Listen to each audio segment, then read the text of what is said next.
We intend to continue the reading of the chapter The Culture Industry, Enlightenment as a Mass Deception from the book Dialectic of Enlightenment by Adorno and Horkheimer. In the previous reading, we pointed out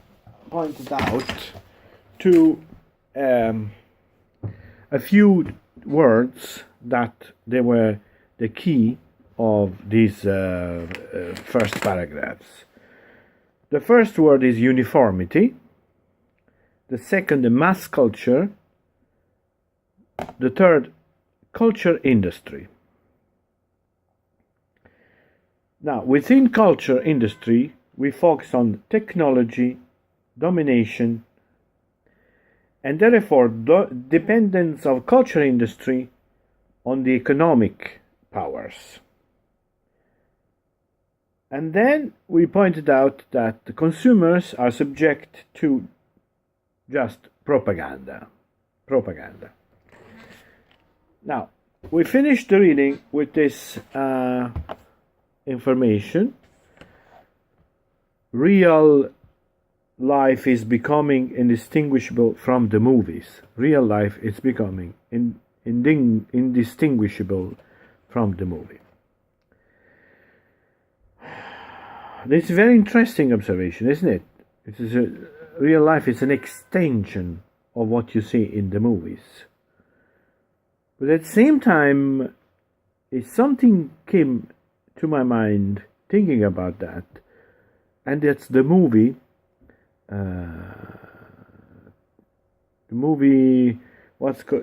Purple Rose of Cairo with Woody Allen and directed by Woody Allen, in which you see the main character, Tom Baxter, walking off the screen, right? So I have a bit of difficulty now in accepting this statement, real life is becoming indistinguishable from the movies, if I think to that particular movie.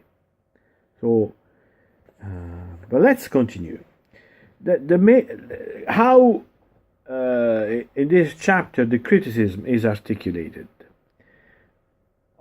Basically, this type of mass culture, what it does to the individual, it stops his imagination, abolish his ability to reflect on things, and to have sustained thought. You see, this is the positive side. You see, a critic, the criticism, so it's negative, but from this negativity, I understand this positive side. The value. What's the value? The value is imagination, ability to reflect, and ability to have a sustained thought. All these positive value are destroyed by the mass culture. Let's read there. Even though the effort required for his response is semi-automatic, no scope is left for the imagination. Those who are so absorbed by the world of the movie, by its images, gestures, and words, that they are unable to supply what really makes it a world. That's interesting too. Now, we see from that the action of the culture industry on to the mass, it is directed especially toward the mind, to the point that we can say, and I put a note here on the side to not forget, the mechanism of normalization, so this kind of commodification or uniformation, is reduced to thought control. In fact, just a bit in the middle of this paragraph,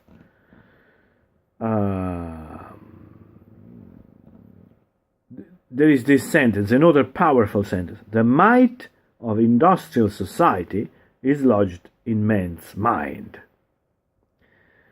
The might of industrial society is lodged in man's mind. To this, let me add a note that I wrote in consideration of that. There is a pervasive feature of modern economic life, which is itself a trillion-dollar industry, and arguably has greater effect on social values and consciousness than religion, politics, or workplace. Our culture is flooded by marketing messages that surely have a vast cumulative effect. I underline this, vast cumulative effect on the way we think about life and things we value. Okay? Now, Adorno and Horkheimer were talking here about the movies, but we can, as you see, not easily, but justifiably extend this to the advertisement industry. Okay. Next, the entertainment manufacturers know that their products will be consumed with alertness even when the customer is distraught, for each of them is a model of the huge economic machinery which has always sustained the masses, whether at work or at leisure, which is akin to work. What is what is stressed is the social effect. The social effect. The culture industry as a whole has molded men as a type unfailingly reproduced in every product. That's the reproduction of the same type of men by the culture industry, shaping, molding the type of men. All the agents of this process, from the producer to the women's club, take good care that the simple reproduction of this mental state is not nuanced or extended in any way. So they take great care to produce, to mold a man which does not differentiate from other. It's a stereotyping what we are, what we think, and how do we behave. That's what the culture industry is molding us into since now long time. So the next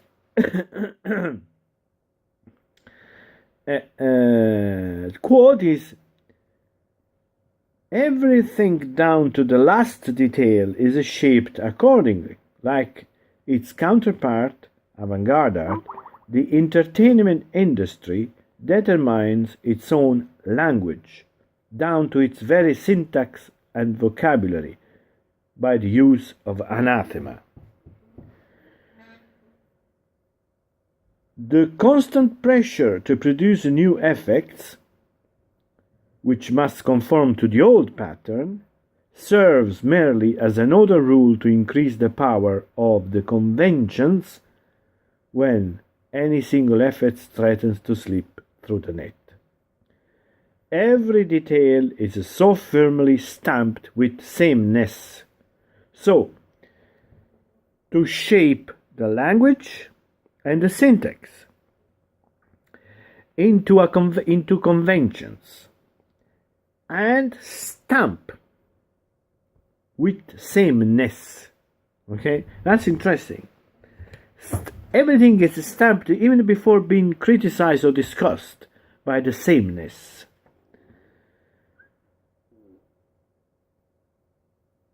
This brings to a universal imposition of a stylized mode.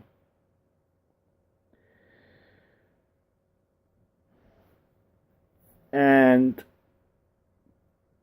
creating an idiom.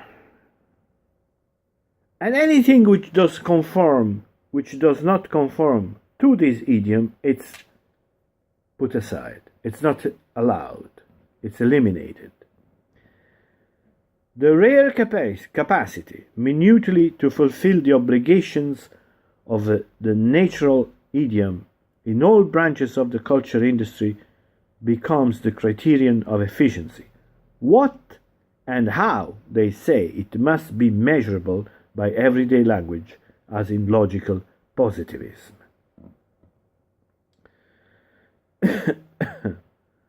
And furthermore, a style might be called artificial, which is imposed from without on the refractory impulses of a form. But in the culture industry, every element of the subject matter has its origin in the same apparatus as that jargon whose stamp it bears. We insist on the concept of stamp. The apparatus that produces any elements of the culture industry is carrying a stamp on it. It cannot diverge from that. That's uniformity we were talking about. And if there is a quarrel, it's merely a quarrel on divergence of interests.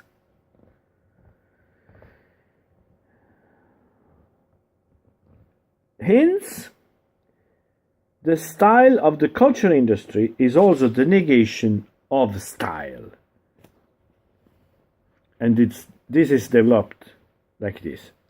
The reconciliation of the general and particular, of the rule and the specific demands of the subject matter, the achievement of which alone give essential, meaningful content to style, is futile because there has ceased to be the slightest tension between opposite poles. These concordant extremes are dismally identical. The general can replace the particular and vice versa. Okay, so this is the second reading from the chapter The Culture Industry, Enlightenment as a Mass Deception, where our cultural world is criticized on the basis of uniformity, normalization, creating indifferentiated consumers, creating indifferentiated taste, indifferentiated commodities. Commodities which have only the appearance of competing products, only the appearance. The importance of money, the importance of the economic power over the cultural industry, and the creation of this idiomatic language, the creation of a style which kills all styles. Well, it is negative. It is worrying to think of society going that way. But as I said, the reading of the sentence on page 126, real life is becoming indistinguishable from the movies. Well, and the thought of the movie Purple Rose of Cairo have created a doubt that there is no way out, that everything is necessarily going to uniformity, toward uniformity. So we will continue reading this chapter, and just want stress that, to me, all this book is based on one powerful understanding of our world, which is the fact that in our world the reason has given its way, as eclipse itself in favor of a particular aspect of reason, which is the subjective reason, the instrumental reason. There is a book, Eclipse of Reason, which deals, by Horkheimer, which deals particularly with this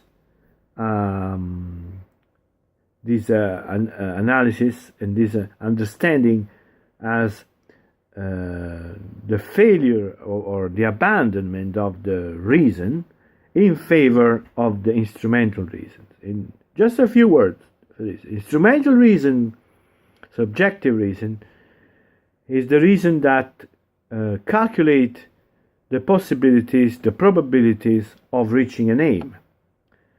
Is thinking, elaborating the means to reach an aim. Simplifying. The objective reason is, on the other hand, the reason that focuses on the concepts, the reason that establish objectively the aim, the purpose of the life. For example, when Socrates in the Platonic dialogues asks what is justice, what is beauty, what is freedom, what is the essence of an idea, the essence of a concept, and how we articulate it, is using the objective reason. Meanwhile, nowadays we only use reason in an instrumental way, only to reach an aim, only to just to say how do I become that, or how do I get there. So that's instrumental. Okay.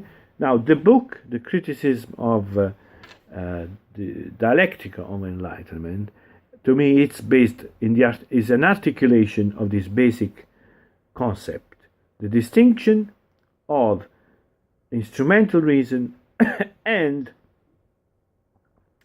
objective reason. And this will appear more and more as we keep reading the chapter. So until the next time, have a nice day.